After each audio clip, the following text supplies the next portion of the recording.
I'm Ashley Greene. In news across West Tennessee today, make it 3.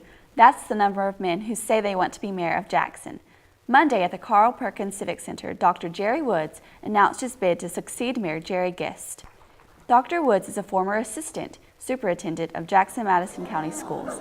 Later, he became superintendent of schools in Forest City, Arkansas. Dr. Woods told supporters he intends to push for stronger education in our community in order to reduce crime and improve the workforce. Let me challenge you to come on this incredible journey that we can move forward, and I pledge to be the servant leader to take Jackson to new heights as the new mayor of Jackson, Tennessee. Dr. Woods is a newcomer to politics. He already has 2 strong challengers. Let's go to Chloe Bitters for an update on where the campaign stands. Ashley, Dr. Woods is indeed a political rookie. He'll have his hands full in defeating a veteran campaigner and a young challenger. Outgoing State Representative Jimmy Eldridge made his announcement in the spring. He's a former county commissioner and has been in the State House for a period of 2 decades. Eldridge has the backing of a number of heavy hitters in the Republican Party in Jackson. He's 71 years old and also says a strong school system is part of his platform. Scott Conger is a former Jackson City Councilman. He has local politics in his genes. His grandfather was the mayor of Jackson until the late 1980s. With 9 months before the election, the question is if anyone else will join the field. Former County Commissioner Mark Johnstone is considering it but has not made a final decision. Chloe Bitters, West Tennessee Today. Dr. Woods says economic development is another key to his campaign. Madeline Fleming is with us for a look on how he views a key proposal for the local economy. Mayor Jerry Gist and City Council endorsed a civic improvement plan for Jackson nearly 2 years ago. Among the proposals in the plan was a new Coliseum and Convention Center. The age and lack of seats in Omen Arena has cost the city a number of major country music concerts and entertainment events.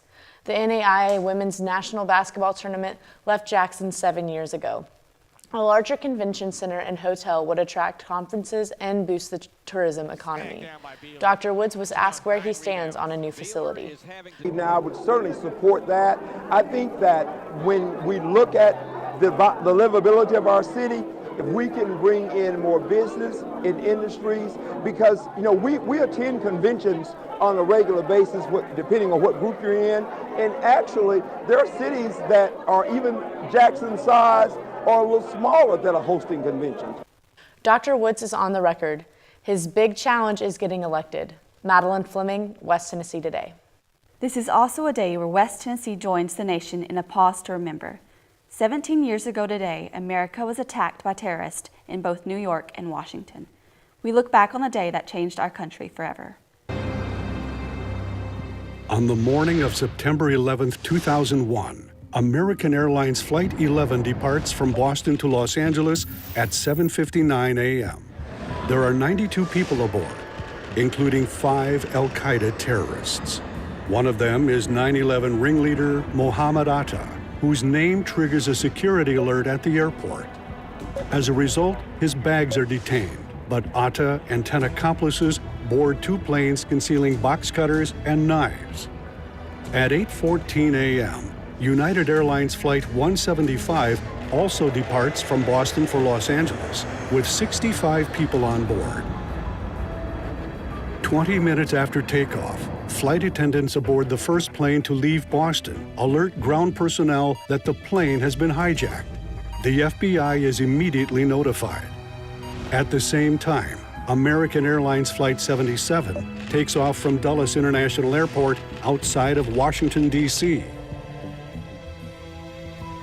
At 8:41 a.m., while United Airlines Flight 93 departs from Newark International Airport for San Francisco, air traffic controllers notice the second hijacked plane from Boston deviating from its course.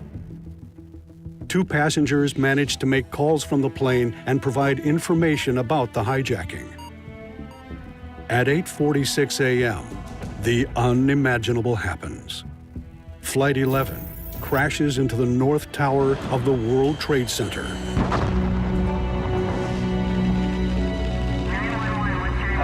on the 106th floor of the World Trade Center. We've had an explosion. Within seconds, emergency crews are dispatched and the immediate evacuation of the North Tower begins. But in the South Tower, people are initially advised not to evacuate the building. All right, I want you to stay where you are. All right, we're there. We're coming up to get you. Around the same time, Flight 77 from Washington changes its course drastically and is now headed to one of the most protected airspaces in America, the Pentagon. Meanwhile, in Florida, while visiting an elementary school, President George W. Bush is notified of Flight 11's fate. At 9:03 a.m., the hijackers crashed the second plane from Boston into the World Trade Center's South Tower. 27 minutes later, President Bush announces that America is under attack. At the same time, Flight 93 from Newark changes its course while flying over Ohio. But by now, the FAA is on high alert and reports the flight as being hijacked. 5 minutes after the announcement, hijackers crash Flight 77 into the Pentagon. And for the first time in history, the FAA grounds all flights over or bound for the United States. The unprecedented decision is made by Ben Sliney. It is his first day as the FAA's Chief of Air Traffic Control Operations. The only hijacked plane still in the air is Flight 93. After learning the fate of the other planes, passengers and crew members try to retake the plane. At 9:59 a.m., the world watches in horror as the South Tower of the World Trade Center collapses. Only 4 people from above the 81st floor survive. Meanwhile, the heroic attempt to retake Flight 93 fails, and the plane crashes in Somerset County, Pennsylvania, killing everyone aboard. At 10:28 a.m., exactly 102 minutes after being struck by Flight 11, the World Trade Center's North Tower also collapses. What follows is one of the largest maritime rescue missions in world history. More than 500,000 people are transported off the closed Manhattan Island in less than 9 hours after hundreds of boats converge in answer to a plea by the Coast Guard. Later that day, at 5:20 p.m., a third building crumbles to the ground as World Trade Center Building 7 collapses after burning for hours. That evening, almost 12 hours after the first plane was hijacked, President Bush addresses America, calling the attacks evil, despicable acts of terror, and declaring that America, its friends and allies, would stand together to win the war against terrorism. We go forward to defend freedom. Over the next 230 days, only 291 of the nearly 3,000 bodies were recovered intact from ground zero. It took 3.1 million man-hours to clean up the 1.8 million tons of debris.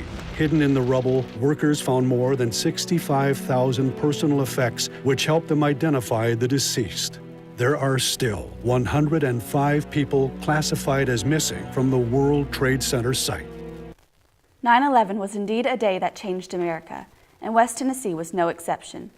Those are our top stories of the day. I'm Ashley Greene. Wherever you are, have a great day in West Tennessee today.